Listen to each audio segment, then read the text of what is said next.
Et un peu moins d'une sur deux a un avortement. Et ça touche tout le monde, ça touche tous les âges, les plus jeunes parce qu'elles ont plus de rapports sexuels que les plus âgées, parce qu'elles sont plus fertiles, ça touche tous les milieux sociaux. Et j'imagine tous les endroits démographiques. Et tous les endroits, absolument. Alors la norme reste la même, mais en même temps la société bouge, elle évolue. Qui veut poser une question? Qui voudrait réagir sur ce sujet-là dans le public? J'ai appris récemment qu'effectivement, le stérilet n'était pas réservé à une certaine tranche d'âge. Or, énormément de femmes qui n'ont pas eu d'enfants peuvent très bien porter un stérilet, qui semble être très efficace. Mais il semble surtout que le corps médical lui-même, vers lequel se retournent les femmes, semble ignorer ce genre de choses. Et effectivement, reproduit ce schéma préservatif, pilule et stérilet. Alors, je suis un peu étonné d'apprendre que les médecins eux-mêmes ont du mal à donner des informations cohérentes, efficaces aux femmes qui viennent le voir. Qui veut répondre à cette question, à cet étonnement? Non, mais c'est un étonnement tout à fait justifié.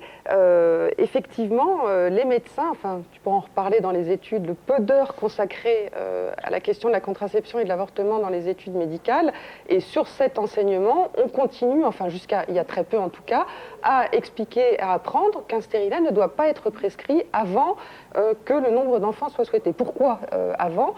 Parce qu'il y a une petite erreur de raisonnement qui fait que le seul risque qui existe avec le stérilet, c'est un risque d'infection en cas de présence de maladies sexuellement transmissibles au moment et dans les 3 semaines qui suivent la pause.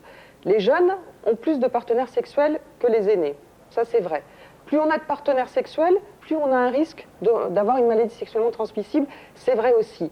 Mais être jeune, ce n'est pas un facteur de risque de maladie sexuellement transmissible. En d'autres termes, il y a des tas de femmes jeunes qui ont une sexualité soit stable, soit systématiquement protégée avec l'utilisation de préservatifs. Et ce n'est pas parce qu'on a 20 ans ou 18 ans qu'on est à risque de MST. Et ça veut dire que le stérilet pourrait tout à fait être proposé, comme c'est le cas dans d'autres pays, en première intention à ces femmes, dès lors qu'on a pu vérifier avec elles qu'elles n'avaient pas de risque de maladie sexuellement transmissible ou qu'on leur propose un dépistage. Mais il s'agit juste de dire, il y a la pilule, il y a le stérilet, il y a les anneaux, il y a les préservatifs, il y a plein de méthodes. Et la vie des femmes, c'est pas une ligne droite comme ça de 18 ans à 50 ans. Elle change, les partenaires changent, les attentes changent, la sexualité change.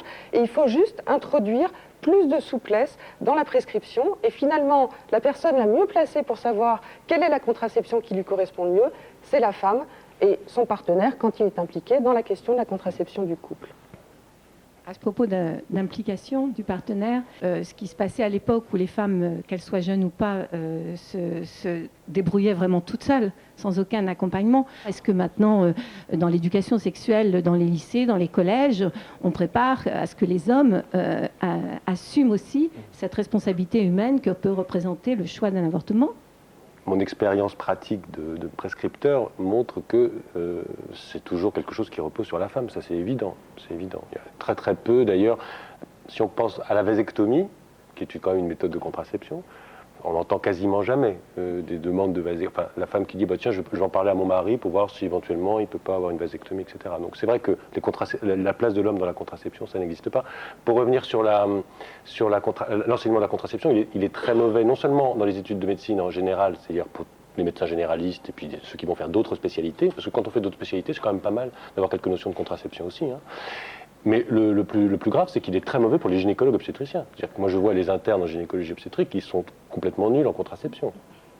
Ils sont plutôt forts en chirurgie, en obstétrique, en diagnostic anténatal, en échographie. Ils font tous les diplômes du monde, effectivement. Mais le diplôme de contraception, enfin, connaître bien la contraception et pas véhiculer aussi toutes les fausses idées dont vous a parlé Nathalie Bajos, ça non. Et sur l'avortement, moi je voudrais dire que les enquêtes très récentes qu'on a réalisées montrent que, contrairement à ce qu'on entend parfois, les hommes sont extrêmement impliqués dans la décision d'interrompre une grossesse. Quand la femme est dans un couple stable, dans 97% des cas, elle en parle avec son partenaire.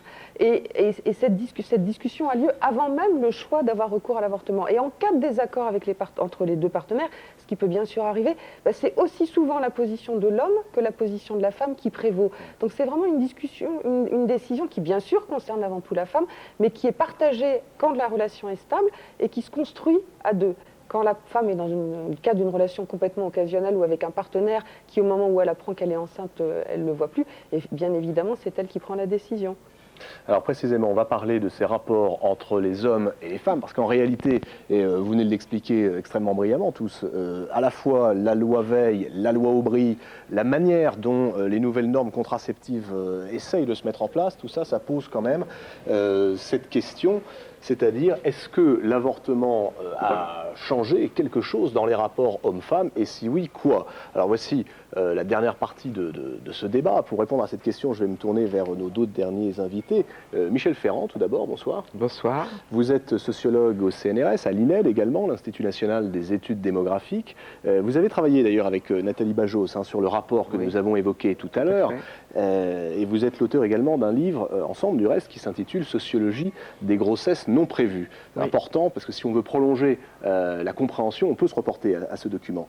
Stéphane Ditchev, bonsoir. Bonsoir. Vous êtes, vous, secrétaire général du mouvement de la condition paternelle. Alors, vous voyez, là, il y a beaucoup de choses à nous raconter dans un instant, j'imagine. Mais Michel Ferrand, je me tourne d'abord vers vous. Est-ce qu'on peut dire qu'aujourd'hui, les femmes ont définitivement la maîtrise de la procréation?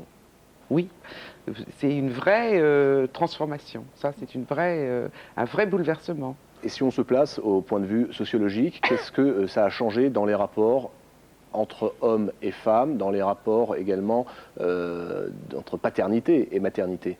Moi, je crois que ça a beaucoup moins changé qu'on ne le croit. Ça a changé certainement sur un plan, comme le disait Nathalie Bajos tout à l'heure, sur le plan de la sexualité.